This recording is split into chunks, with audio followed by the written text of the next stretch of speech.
이제 허리병 수술 꼭 해야 됩니까? 라는 저한테 많이들 찾아오시는데, 우리가 이제 허리병이라 하는 거는 결국은 우리가 계속 갖고 가는 겁니다. 척추는 완치가 없습니다. 자, 안녕하세요. 고품격 메디컬 예능의학 정보 채널 힘내쇼 TV의 김문천입니다. 오늘은 허리병에 대해서 준비했고요. 제목은 이제 허리병 이제 수술만이 능사는 아니다 라는 주제로 제가 이제 간단히 설명드리겠습니다. 보통은 이제 허리병이라면 사람들이 아직도 부정적인 생각을 많이 갖고 있습니다. 대표적으로 이제 수술하면 큰일 난다, 수술하면 후유증이 많이 생긴다는 부정적인 생각을 많이 갖고 있지만, 최근에는 여러 가지 의사들이나 의료진의 어떤 노력으로 수술 아닌 방법도 그렇고 수술도 그렇고 많이 발전되어 있는 상황입니다. 최근에 이제 어쨌든 의료기술이 점점 발전하고 있는데, 이런 허리 환자가 해마다 늘고 있는데, 최근에는 100세 시대입니다. 100세 시대. 그야말로 이제 고령 환자가 많아짐으로써 허리는 일종의 퇴행성 질환이기 때문에 우리가 이제 많아질 수밖에 없죠. 그래서 허리병 환자가 늘고 있고요. 그 다음에 이제 예전하고 달리 이제 우리가 앉아서 일을 하는 경우가 상당히 많아졌습니다. 그래서 이제 절대적으로 앉아있는 시간이 많아지다 보니까 허리병의 어떤 빈도도 증가했고요. 그리고 최근에는 야외 활동 증가, 또 스포츠 활동의 증가로 인해서 다쳐서 오는 인구들도 많이 생기고 있죠. 척추는 완치가 없습니다. 한번 망가지면 이제 되돌릴 수가 없기 때문에 우리가 철저하게 잘 관리를 하면서 살아가야 되는데, 얼마 전에 이제 척추골절이 굉장히 심하게 한번 오셨는 분이 있는데, 척추는 간혹가다 마비 증상이 유발되기 때문에 어떤 하지 위약금으로 인해서 딸의 어떤 결혼식을 앞두고 이제 보행을 해야 되는데, 제보고 이제 걷기만 해달라고 말씀을 드렸지만 이미 손상 자체가 많이 온 상태였기 때문에 수술을 해야 했지만 부득이하게 이제 휠체어 보행을 할 수밖에 없는 환자분들도 있었습니다. 그만큼 이제 척추는 망가지면 되돌릴 수 없기 때문에 항상 이제 평소에도 늘 관리를 해줘야 되고, 어떤 이제 부상의 어떤 위험도 최소화하기 위해서 노력을 본인이 하셔야 될 겁니다. 화면 보시면 이제 후천적 원인이 또 있는데, 오랫동안 자세가 안 좋고 여러 가지 생활 습관으로 인해서 허리 디스크나 협착증 같은 게 올 수가 있는데, 그거보다 이제 미국에서 어떤 연구 결과를 보니까 일란성 쌍둥이를 조사했어요. 형은 사무직이었고요. 동생은 이제 육체적 노동을 많이 하는 분이었는데, 그분 같은 경우 50대 MRI 찍어보니까 두 분 다 MRI 소견이 거의 비슷하게 나왔다. 결국은 우리가 후천적으로 어떤 이제 병의 발생도 유발되지만, 태어날 때부터 허리병은 어떤 유전적인 영향을 기본적으로 받고 있다는 걸 이제 입증하는 결과였습니다. 그리고 이제 허리병 수술 꼭 해야 됩니까? 라는 저한테 많이들 찾아오시는데, 대부분 수술이 필요하지 않습니다. 어느 정도 신경이 압박되더라도 약을 드신다든지, 우리 그쪽에 신경주사 약물을 투여한다든지, 카테터를 이용해서 여러 가지 시술을 하게 되면 그 염증 반응이 없어지게 됩니다.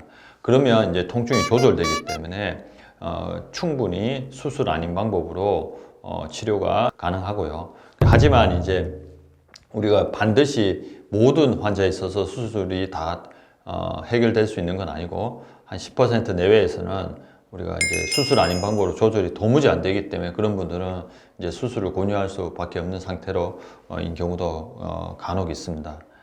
허리 수술은 급하게 서두르지 않아도 될까요?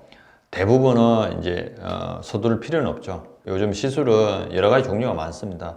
대표적으로 이제 척추에 신경 성형술도 있고요. 협착증이 동반된 경우에는 풍선으로 약간 확장을 해서 풍선 확장술을 시행하기도 하고요. 디스크가 약간 돌출된 경우에는 고주파로 돌출된 디스크를 약간 감압시키는 고주파 수액 감압술을 시행하기도 합니다.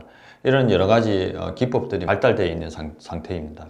수술은 언제 하면 좋을까요? 이런 질문도 많이 하시는데, 우리가 도무지 일상생활이 안 된다, 즉 잠자기도 힘들고 걷기도 힘들고 이런 여러 가지 일상생활에 힘들 정도 통증이 유발되는 경우에는 수술을 상대적으로 부득이하게 권유할 수밖에 없고요. 또 하나는 이제 목이 어떤 디스크가 탈출되어서 상지의 어떤 위압감, 약해져요. 힘이 떨어진다.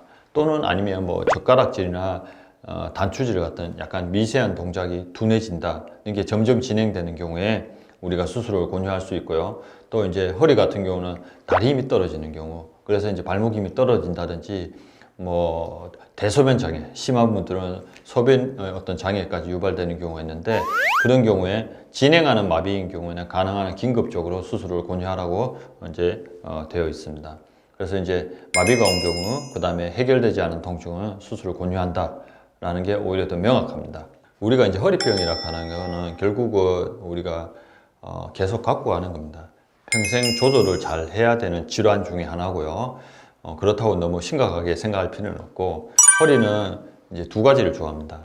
적당하게 운동을 해줘야 됩니다. 과하게 운동하면 부상의 우려가 있기 때문에 매일 규칙적으로 뭔가 본인에게 맞는 거를 꾸준하게 하는 게 굉장히 허리에 좋습니다. 그래서 보통 이제 미국의 심장학회에서 권유하는 용량은 주 4회 내지 5회 정도 매일 한 1시간 정도 어떤 운동을 권유하고 있고요. 대체로 이제 허리 통증이 있었던 분들 같은 경우에는 제가 환자분들에게 일단 대칭적인 운동이 조금 부담이 적다라고 말씀드리고, 대칭적인 운동의 대표적인 거는 우리가 걷기라든지 뭐 수영이라든지 뭐 사이클 같은 게 있고요. 그 다음에 이제 비대칭 운동은 우리가 한쪽으로 이제 피보팅 하면서 하는 건데, 그게 이제 골프라든지 여러 가지 이제 테니스, 그 다음에 여러 가지 볼링, 스쿼시 같은 게 허리에 조금 통증을 유발할 수 있는 운동이기 때문에 우리 허리병으로 조금 고생했던 분들 같은 경우에는 사전에 충분히 스트레칭을 한 다음에 비대칭 운동을 진행하는 게 조금 더 부담이 적다고 할 수 있습니다. 이제 허리병이라고 하는 거는 완치, 이제 어르신들이 그런 얘기를 많이 하시거든요. 완치해달라고. 근데 이제 허리병은 한번 망가지면 정상적으로 돌아오는 게 아닙니다. 어떤 치료에 있어서 두 가지, 우리가 병원에서 어떤 통증 조절을 하는 걸 저희가 수동적 치료라 얘기하는데, 그런 이제 치료는 저희 의사들이 몫입니다. 하지만 이제 어르신들 또는 이제 환자분들께서 어떤 능동적 참여라 얘기하는데, 본인의 어떤 허리에 대해서 관리가 들어가지 않으면, 관리라는 게 이제 꾸준한 운동과 바른 자세죠. 그런 것들을 하지 않았을 시에는 우리가 이제 허리 통증에서 어떤 반복되는 통증에서 헤어나기 힘들다라고 제가 마지막으로 말씀드리고 싶습니다. 오늘 영상이 환자분들에게 도움이 되길 바랍니다. 구독, 좋아요, 알람 설정 부탁드립니다. 이상 힘내쇼TV의 김문찬이었습니다.